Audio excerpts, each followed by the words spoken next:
Today we're going to be talking about the iPhone 12 Pro Max and how it is in 2023. Let's get into it.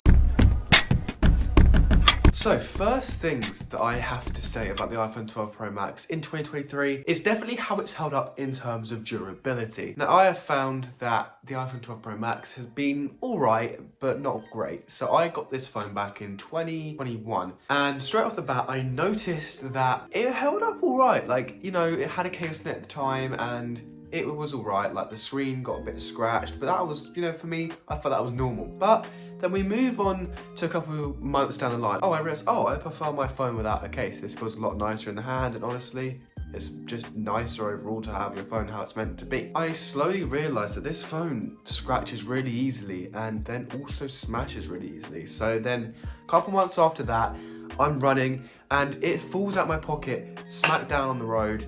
And as you can see in this B-roll, it is smashed. It is, yeah, the back is smashed to completely smithereens, but the front, it's all right. It's not too bad. Now, this phone has since been passed on to my mum and she uses it all the time. And honestly, she doesn't notice it. There's a case on the back of the phone, so it doesn't really bother her. And the front of the screen doesn't really matter too much, as long as it's not smashed. That moves me swiftly on to the battery life of this phone. And to be honest, it's been mediocre since I got it. So I'm the type of guy that uses my phone, I'd say average 5 hours a day on my screen time. And I've been struggling to find a phone that can do that.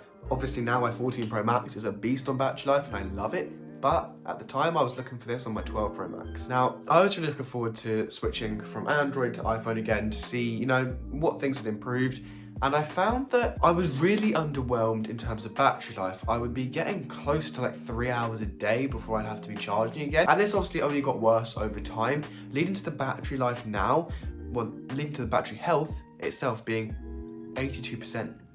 Which is really mediocre, and I honestly am pretty disappointed that this phone has done so shockingly over time. I've been really trying to focus on keeping this battery life as good as possible and making sure that it's held up over time. And I was hoping with my mum, she wouldn't have the same battery issues, but she did, and yeah, she notices it, which I didn't think she would, but she has noticed that this battery life drops like there is no tomorrow. Now this is obviously going to depend on what phone you have and what your battery health, and different batteries can be different. But my 12 Pro Max personally was not great, and honestly it's been terrible from the start. As soon as 5G, I think it's because it was the first iPhone with 5G and the battery life just could not handle it, and it did not know how to do all the efficient stuff it knows how to do now. So I guess that could be a reason why. Now one other thing I would have to say that I really did not think I'd be mentioning, but the notch. I was actually a really big fan of the notch at the time, and I thought it looked really nice on the phone. And to be honest, I've just noticed that now I've been used to the dynamic island, it just doesn't look as good, and it's honestly kind of outdated. Now, would I say it is the reason to not get this phone? No, I would not say the notch is going to affect it that much, but I've noticed that it does just look different to the dynamic island. I've got used to some of the features that the dynamic island has, which I know sounds stupid, but it is true. I've also found that with the notch, it's a really weird one because it holds in all the same stuff as my phone can, but obviously they've refined this design, they've made it so that all these sensors can fit into this tiny dynamic island, and it is honestly weird to see how much this has changed from the 12 to the 14 in just 2 years. So do take into account that you are going to be missing out on a couple of features that you might not be missing out on if you got a 13. For example, with the 13, well, with the 13 Pro, you get a 120Hz display, you get a smaller notch, and you also get a better looking phone. And what I mean by that is it's more durable and it's got bigger cameras on the back, so you can take some really nice pictures. Now, I did do a camera test, but we're going to get to that later. What I mainly want to talk about is this display. Now obviously it only does 60 FPS compared to the 120 FPS that my phone can do, but you honestly do notice it. Like I notice it as soon as I go on my mum's phone, the 120 FPS is not there. And it's honestly one of those things that is very subjective, and if you care about it, you care about it. If you don't, you don't. But I do find that I care about it, and personally for me, it is a massive deal breaker between getting a 13 and a 12. So I do take that into consideration if you're considering getting a 12 Pro Max or a 13 Pro Max. 13 Pro Max does have a smaller notch and 120Hz, and honestly it's noticeable for me, so it might be noticeable for you. Now as I said before, I did do a camera test. I just wanted to see what it was like on a deodorant can, and I did find that everything does look slightly a bit more dull, which is weird because at the time everything seemed so vibrant and this phone was amazing at videoing, but I definitely have noticed now that I think it's just lost that new spark. It doesn't look as good, and my 14 Pro Max can process the imaging better, so I definitely say that if you're worried about taking good photos, the 12 is still very good and it is a very competent phone. Like, don't get that wrong. It can do 4K 60 FPS and it's got a 12 megapixel camera for taking photos, ultra wide and telephoto. And they're honestly all really good sensors and they switch between each other seamlessly. So don't be worrying about that, because honestly, it is all right. But if you do want the higher quality videos, either get the 14, well, either wait for the 15, or you get the iPhone 13, which is a really good compromise. I would say in this market, I definitely say that on social media, you're not gonna notice that the photos are a bit more dull, because social media processes stuff so much anyway that it doesn't really matter. Now, one thing I would say is this design. This design is obviously was introduced with the iPhone 12 and it has stuck around until now. Now, this is rumored to get changed with the iPhone 15, but as we know, this design is probably gonna be sticking around somewhat. Now, the square design is really nice, but it can get really heavy in the hand. And for me, I obviously use my phone with no case, and it is heavy. It is a heavy phone, the iPhone 12 Pro Max, but it is also thinner than the iPhone 14 and 13.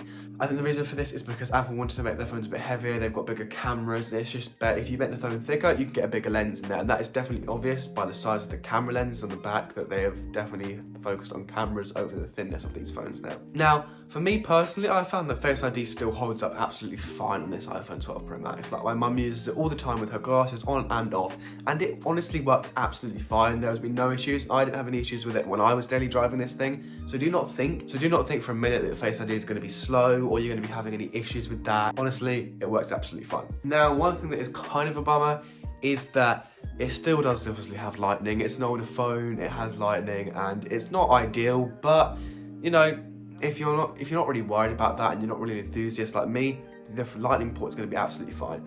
USB-C will be coming on this phone coming up. USB-C will be coming on the iPhone 15s, but if you do not really care about that, just go for the 12. It's, you know, lightning isn't really that big of an issue for most people, but it is for us enthusiasts. Now, you may be asking, how do the speakers sound on this phone? And I still do think they held up. If you're taking a phone call, absolutely fine. The earpiece speaker is loud, rich, you can hear people's voices clearly. But honestly, the louder speaker, obviously the speakers that you like listen to if you're on speaker, they're loud, they're just not as tony as I'd say something like a 14. They've definitely got less tone in them than the iPhone 14. So just take that into consideration, they might not be able to go as loud and they might not sound as rich, but honestly, they're good speakers overall. I would also have to say that this was the first phone to have MagSafe, and it still is absolutely fine. My mum uses a MagSafe puck every single day to charge her phone, no lightning for her.